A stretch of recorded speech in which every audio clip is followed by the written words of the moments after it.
দুর্গাপুজো বাংলায় কিভাবে শুরু হলো সে নিয়ে বর্তমানে আমাদের বেশিরভাগ বাঙালিদের ধারণাটা কিন্তু ভুল। না, তবে হতে পারে আপনি তার মধ্যে পড়েন না, বা হতে পারে সঠিক ইতিহাসটা আপনি জানেন। আর যদি জানেন তাহলে আমার সঙ্গে আপনি কতটা সহমত সেটা অবশ্যই কমেন্টে লিখুন। আর যদি না জানেন তাহলে ভিডিওর কথাগুলো প্লিজ পুরোটা শুনবেন আর অন্যদেরও শেয়ার করে দেবেন। যাই হোক, তো আজকালকার সোশ্যাল মিডিয়ার যুগে যে যেমন পারছি বিভিন্ন সোর্স থেকে যা শুনছি তাকেই সত্যি বলে মেনে নিচ্ছি, ৭-৫ না ভেবেই মেনে নিচ্ছি।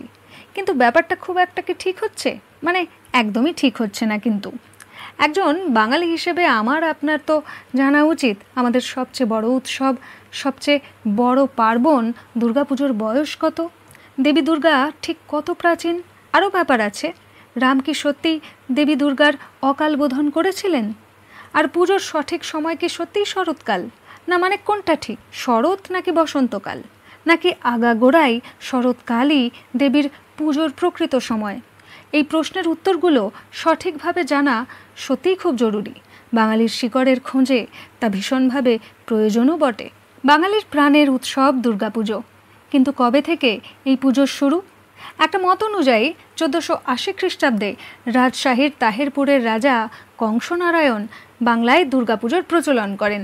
কিন্তু তার আগে কি বাংলায় দুর্গাপুজো কেউ করেননি? নাকি দেবী দুর্গার অস্তিত্বই ছিল না? আর একটা ব্যাপার, বাঙালিরা জেনে এসেছি রামের অকাল বোধনের ফলেই শরৎকালে দুর্গাপুজোর সূচনা হয়েছিল।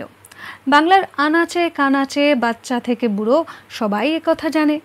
প্রিয়তমা স্ত্রী সীতাকে লঙ্কাধিপতি রাবণের কবল থেকে উদ্ধারের জন্য তার সঙ্গে যুদ্ধ করার সিদ্ধান্ত নেন রামচন্দ্র। কিন্তু যুদ্ধে যাওয়ার আগে দেবী দুর্গার কাছ থেকে আশীর্বাদ প্রার্থনা করেন তিনি, দেবীর পুজো করেন তিনি। সময়টা ছিল শরৎকাল, সেই থেকে শরৎকালেই দুর্গাপুজো শুরু হয় বাংলায়। কিন্তু এই কাহিনী মানে রামচন্দ্রের দেবী দুর্গাকে পুজো করার কোনো কথাই কিন্তু লেখা নেই মূল বাল্মীকি রামায়ণে। রামচন্দ্রের এই অকাল বোধনের কাহিনীটা রয়েছে বাংলা রামায়ণ মানে মূল বাল্মীকি রামায়ণ থেকে বাংলা অনুবাদ করা কবি কৃত্তিবাসের লেখা রামায়ণে। ভারতের আর কোনো প্রদেশের রামায়ণের অনুবাদে এই কাহিনী কিন্তু নেই। আসলে বাঙালি কবি কৃত্তিবাস মূল রামায়ণের পুরোপুরি অনুবাদ করেননি। মূল রামায়ণের বিষয়বস্তুর সঙ্গে তার মধ্যে বাঙালিয়ানা দেওয়ার চেষ্টা করেছেন, আর তাতে তিনি যথেষ্ট সফলও হয়েছিলেন। আর বাংলা আগাগোড়া মাতৃসাধক, তাই যখন তিনি রামায়ণ অনুবাদ করলেন তখন তাকে বাঙালির কাছে গ্রহণযোগ্য করার জন্য মা দুর্গাকে সেই রামায়ণে অবতীর্ণ করলেন। বাংলার ভাবধারাকে সেখানে তিনি বজায় রেখেছিলেন। কিন্তু এই যে বারবার বলছি বাংলা আগাগোড়া মাতৃসাধনার পীঠস্থান, বাঙালি মন থেকে মাতৃসাধক, এটা কতটা সঠিক? আর কবে থেকেই বা বাংলা মাতৃসাধনায় রত রয়েছে? যারা বলেন তাহেরপুরের রাজা কংসনারায়ণ প্রথম বাংলায় দুর্গাপুজোর প্রচলন করেন তারা ভুল বলেন, কারণ পাল যুগেও দেবী দুর্গা প্রবলভাবে বাংলায় বিরাজমান। দেবী সেই সময় সিংহবাহিনী মহিষাসুরমর্দিনী। পাল আমলে সম্রাটরা দেবী দুর্গার মন্দির স্থাপনা করেছেন। শরৎকালে মহাসমারোহে তার পুজোর বর্ণনা পাওয়া যায়। এরপর সেন যুগেও সেটা বহাল ছিল। তাহলে কংসনারায়ণের শুরু করা পুজো বাংলায় কিভাবে প্রথম দুর্গাপুজো হলো?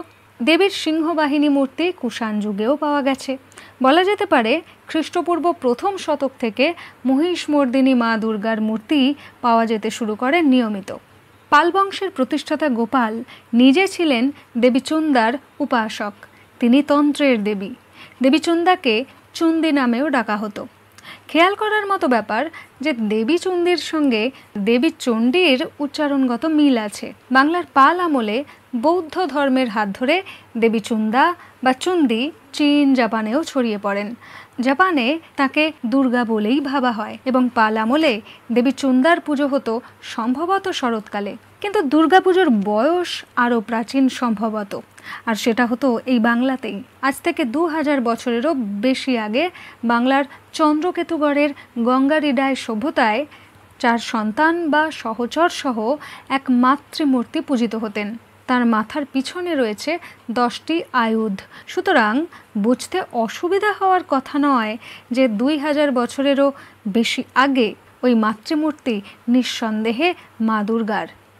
বাংলার দেবী দুর্গার সঙ্গে তন্ত্রের যোগ রয়েছে। আমরা হয়তো অনেকেই বাংলার পাণ্ডু রাজার ঢিবির কথা শুনেছি। আদি মাতৃকা জগৎজননীর কনসেপ্ট কিন্তু সেখানেও ছিল। পাণ্ডু রাজার ঢিবি সিন্ধু সভ্যতার সময়ের। আর এটা সর্বজনবিদিত যে সিন্ধু সভ্যতার মানুষেরা মাতৃমূর্তির পুজো করত। বাংলার পাণ্ডু রাজার ঢিবি প্রত্নক্ষেত্রে লাল ও কালো রঙের ব্যবহার বোঝায় যে এখানে তন্ত্র মতেই সেই মাতৃমূর্তির পুজো করা হতো, কারণ লাল ও কালো রং অবশ্যম্ভাবীভাবে তন্ত্রেরই বিশেষ অঙ্গ। সুতরাং বলা যেতেই পারে সিন্ধু সভ্যতার সেই মাতৃপুজোর উত্তরসূরি চন্দ্রকেতুগড়ের 4 সন্তান সহ মাতৃমূর্তি। আর চন্দ্রকেতুগড়ের দেবী মূর্তির বর্তমান রূপ আজকের বাংলার মা দুর্গা। কিন্তু এখন প্রশ্ন হচ্ছে, দেবী দুর্গার উপাসনা তো কয়েক হাজার বছরের, অন্তত 2000 বছরের তো বটেই, কিন্তু এই পুজো ঠিক কবে থেকে উৎসবে পরিণত হলো? সম্ভবত একাদশ শতাব্দীর শেষের দিক থেকে বাংলার দুর্গাপুজোতে ব্রাহ্মণ্য ধর্মের প্রভাব পড়ল। ভবদেব ভট্ট, রঘুনন্দনের মতো পণ্ডিতেরা দুর্গাপুজোর বিধান দিলেন। এরপর চতুর্দশ শতাব্দীর কবি বিদ্যাপতি লিখলেন দুর্গা ভক্তি তরঙ্গিনী নামের এক বই। পণ্ডিত সুলোপানি লিখলেন দুর্গোৎসব বিবেক নামের আরেক বই। এই বইগুলোতে দুর্গাপুজোর পদ্ধতি বলা হয়েছে। রাজা কংসনারায়ণের কথা বারবার উঠে আসে। আসলে তার করা দুর্গাপুজোতে তিনি প্রায় 8 লক্ষ টাকা খরচ করেছিলেন এবং তার পরপরই বাংলার জমিদার বাড়িগুলোতেও সাড়ম্বরে দুর্গাপুজো পালিত হওয়া শুরু হলো। তবে দুর্গাপুজো আগাগোড়ায় বাঙালির প্রধান উৎসবই ছিল এবং হাজার হাজার বছর ধরে তা শরৎকালেই অনুষ্ঠিত হয়ে আসছে। নদিয়ার ভবানন্দ মজুমদার 1606 সালে দুর্গাপুজো শুরু করেন ব্যক্তিগত উদ্যোগে। এরপর কলকাতার সাবর্ণ রায়চৌধুরী পরিবারের পুজো শুরু হয়। পরবর্তীতে 1757 সালে কলকাতার শোভাবাজার রাজবাড়ির দুর্গাপুজোর শুরু করেন রাজা নবকৃষ্ণদেব। এছাড়াও নদিয়ার রাজা কৃষ্ণচন্দ্র রায় অষ্টাদশ শতকে মহা সমারোহের সঙ্গে দুর্গাপুজো শুরু করেন। বিভিন্ন জমিদারদের দুর্গাপুজোতে শহরের গণ্যমান্য ইংরেজরা আমন্ত্রণ পেতেন। নবকৃষ্ণদেবের দুর্গাপুজোতে লর্ড ক্লাইভ নিমন্ত্রিত হয়ে এসেছিলেন। সুতরাং শহরের ইংরেজ উচ্চপদস্থ ব্যক্তিরাও দুর্গাপুজোর উৎসবের আমেজে গা ভাসাতেন। আবার সেই ব্রিটিশ তাড়াতেই ব্রিটিশ বিরোধী আন্দোলনে দেবী দুর্গার মহিষাসুরমর্দিনী রূপকে সামনে রেখেই ভারত মাতার ধারণা হয়তো ভাবনায় আসে। বঙ্কিমচন্দ্র সেই ভাবনা থেকেই বন্দে মাতরম গানটি লেখেন। ব্যক্তিগত উদ্যোগে পুজো থেকে শুরু করে বারোয়ারি পুজো, বারোয়ারি পুজো থেকে সর্বজনীন পুজো, এভাবেই কয়েক হাজার বছরের পথ চলা।